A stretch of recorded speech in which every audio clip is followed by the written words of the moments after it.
discrimination, d'agression, qu'elle soit verbale ou physique, dans tous les cas, ça crée et ça laisse des traces au niveau du psychisme et que ces personnes ont besoin d'un suivi psychologique, d'un accompagnement.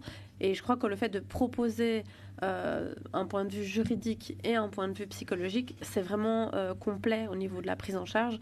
C'est-à-dire que souvent, on se dit, bon, ben voilà, c'est purement administratif, il faut déposer plainte, etc. Mais non, mais derrière, je veux dire, il y a tout un accompagnement qui doit être fait de la personne. Elle doit être accueillie aussi dans son trauma, parce que c'est traumatisant, en fait, d'être agressée. Et ça, encore aujourd'hui, il y a beaucoup de personnes qui ne se rendent pas compte que ça peut laisser des traces. On peut avoir des peurs, des anxiétés, des phobies d'aller dans certains endroits.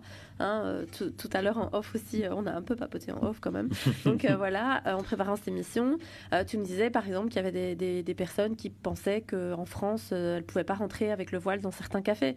Mais c'est qu'elles ont dû soit subir ce type de discrimination préalablement, soit elles l'ont vu dans les médias.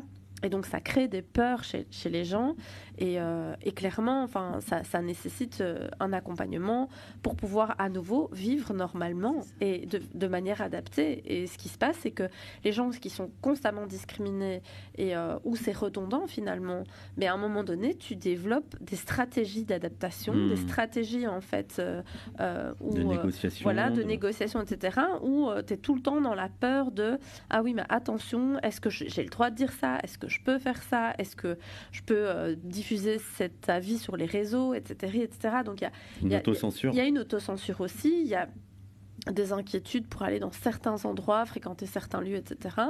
Et donc, clairement, je pense que cette approche, en tout cas, que vous proposez au CCIE, elle est complète. Et ça, je trouve que c'est assez positif. Et ça, c'est parce qu'il y a un après la discrimination, tout à fait, dont on ne prend pas forcément conscience.